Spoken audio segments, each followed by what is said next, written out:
Hey everyone, welcome back to Revenge Reloaded. The instant my mother said it out loud at dinner, calm, no anger, just fact. Your sister's family always comes first. You're always last. My dad nodded like basic math. My sister smirked into her wine. I didn't cry or argue.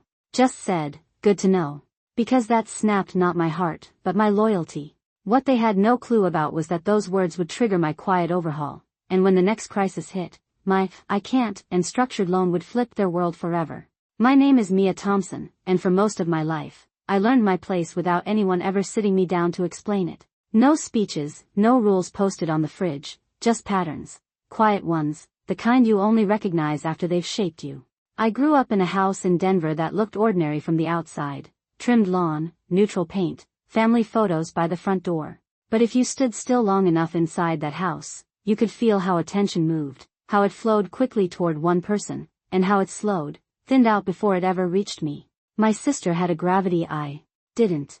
Conversations bent toward her. Plans were made around her schedule. When something went wrong, people rushed. When something went right, they celebrated loudly. I learned early that my role was different. I was the one who didn't need much. The one who could handle it. The one everyone described as strong, like it was a compliment instead of a warning.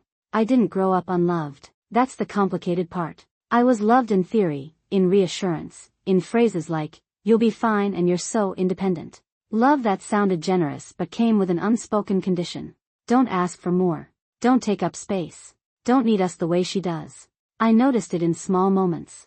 Birthday mornings where my cake came from the grocery store on the way home while hers was ordered weeks ahead. Family trips where my suitcase stayed in the closet because I was better off saving for school. Graduation days where I took photos for everyone else and stood off to the side holding jackets, watching milestones happen without me in the frame. When I left for community college, no one cried at the airport. There wasn't an airport, actually, just a quick hug in the driveway and a reminder to call when I got there.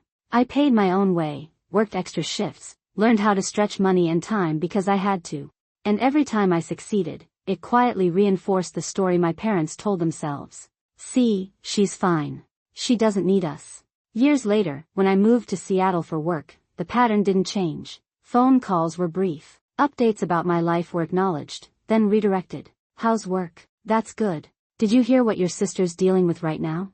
I became fluent in listening in, being supportive, and staying calm while my own life unfolded off to the side. By the time of that dinner, the one where my mother finally said the words out loud, I already knew where I stood. What shocked me wasn't the ranking. It was how comfortable they were saying it, as if it had always been obvious, as if I had agreed, and maybe in some quiet way I had. After that dinner, nothing changed on the surface. And that was the point. My parents didn't call to check in. My sister didn't apologize. Life continued smooth and uninterrupted, as if they hadn't just said the quiet part out loud. But something had shifted in me. The requests kept coming just like before. A text from my mom asking if I could watch the kids just for a few hours. A casual mention of bills piling up said lightly like a weather update. My sister forwarding a message about a payment that accidentally bounced followed by a laughing emoji. No one asked directly. They never had to. The assumption was enough. I noticed how automatic my old responses had been. Of course, no problem. I'll figure it out. This time, I didn't answer right away.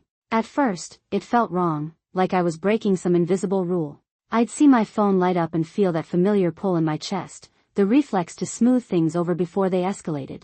Instead, I let the phone sit on the counter. I finished my coffee. I went to work. I lived my day. And nothing exploded.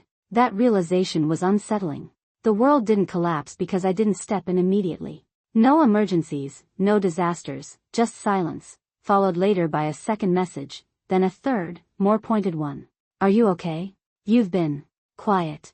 I was quiet because I was paying attention. I started looking at my own life with the same clarity I brought to my work, my finances, my schedule, my energy. I realized how much of it had been quietly allocated to everyone else. Money that drifted out in small, regular amounts. Time I kept flexible just in case. Plans I never fully committed to because someone might need me. So, I began separating things, not dramatically, not with announcements, just practically. I moved money into accounts that were mine alone. I canceled shared access. I stopped covering small payments that had never been discussed, only expected. When my sister asked if I could spot her for now, I replied with a simple, I can't. No explanation, no apology. The reaction was immediate. My mom called, her voice tight with concern that felt more like confusion. Is everything okay? You seem distant. I told her the truth. I'm just busy. She paused as if waiting for the rest of the sentence. When it didn't come, she filled the space herself. You know your sister's under a lot of pressure right now. I did know. I had always known. What I was realizing was that knowing didn't make it my responsibility. That was the turning point. Not a fight, not a dramatic declaration, just the moment I understood that being the strong one had become a convenient excuse for everyone else to stop carrying their share. I didn't know then how soon they would really test that boundary, but I was about to find out. The call came on a weekday afternoon right as I was finishing a meeting. I could hear it before anyone said a word. That edge in my mom's voice, tight, rushed, the sound of someone trying to stay calm while standing on unstable ground. We need to talk, she said. Can you come by this weekend? She didn't explain. She didn't have to. By then, I'd learned the language. When my family used urgency without details, it meant something had gone wrong, something expensive. When I arrived in Denver, the house felt heavier than I remembered. The air stale. The living room table buried under stacks of envelopes and loose papers, bills, notices, printouts that looked official enough to be frightening. My sister sat rigid on the couch, arms crossed, eyes fixed on the floor. My dad avoided my gaze entirely. They didn't ask how I was. No one ever does in moments like that. My mom started talking fast words, tumbling over each other. A business decision that didn't pan out, payments that had been delayed, a few contracts signed with optimism and very little margin for error. She kept using the word temporary, like repeating it might make it true. I listened without interrupting, my hands folded neatly in my lap, the way I always had.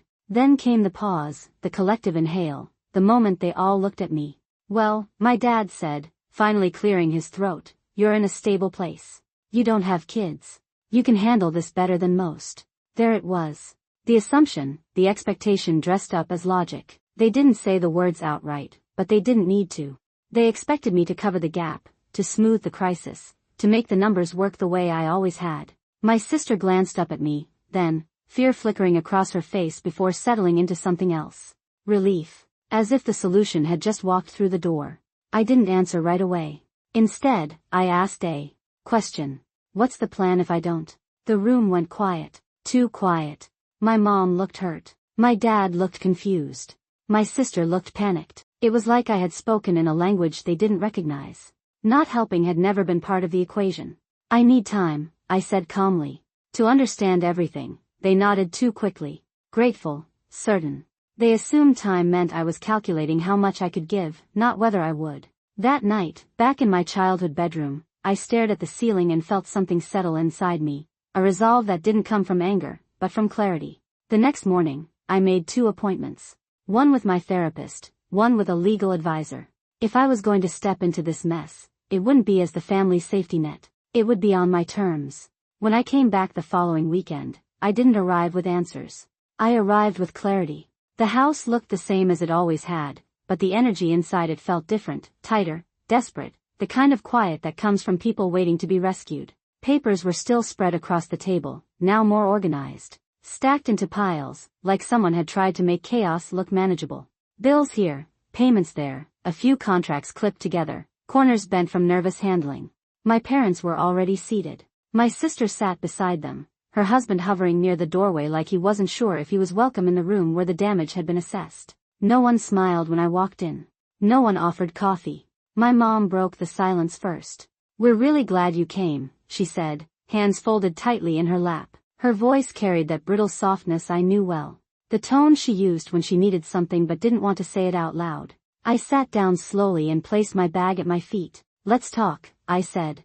My dad cleared his throat and launched into an explanation I'd already heard. The downturn, the delays, the bad timing. He spoke like a man presenting a case he'd rehearsed all week, hoping confidence might replace accountability. My sister nodded along, eyes glossy, occasionally adding a detail about stress or the kids or how none of this was supposed to happen. Eventually, the words ran out. That's when my mom leaned forward. We just need help getting through this part, she said. Once things stabilize. How much? I asked. She blinked. My dad hesitated. My sister inhaled sharply then answered for them. A number rounded heavy spoken carefully as if the way she said it might make it sound smaller. And after that I asked, what's the plan? My dad frowned. What do you mean? I said evenly. What changes? So this doesn't happen again. The question landed wrong. My mom's expression tightened. Mia, this isn't the time to interrogate us? I nodded slowly. Then it's not the time for me to write a check. The room shifted. My sister sat up straighter. We're family, she said, her voice rising just enough to carry emotion without crossing into accusation. This isn't about plans. It's about helping. Helping who? I asked. She looked at me like the answer was obvious. Us. I glanced around the room. And who's helping me? No one spoke. My dad leaned forward, elbows on his knees. You're in a different position, he said. You don't have the same responsibilities. You're single. You're stable. You can afford to step in. There it was. The logic I'd heard. My entire life. The math that always ended with me absorbing the cost. I can afford to step in, I said carefully, because I've spent years planning my life as if no one would ever catch me if I fell. My mom's eyes filled. We didn't know you felt like that. I met her gaze. You did. You just didn't think it mattered. The room went quiet again, but this time it wasn't confusion. It was discomfort. I reached into my bag and pulled out a folder, sliding it onto the table between us. The movement was slow, deliberate. Every eye followed it. This is what I'm willing to do, I said. And this is how. My dad opened the folder first, his eyebrows knit together as he scanned the first page, then the next. My mom leaned over his shoulder. My sister craned her neck, her face draining of color. This is a loan, my dad said flatly. Yes, I replied with clear terms. My sister shook her head. Why are there conditions? Because this isn't an emergency donation, I said. It's structured help. My mom's voice trembled. You don't trust us. I trust patterns, I said quietly. And this pattern has been in place my entire life. The conditions weren't cruel. They weren't punitive. They were practical. Assets had to be sold before any money changed hands. Spending had to be documented. No new financial commitments without proof of sustainability. Family therapy not as a suggestion but as a requirement. And a written agreement that my name, my credit, and my future would never again be assumed as backup. My dad pushed the folder away from him. This is cold, he said. This is how banks treat people.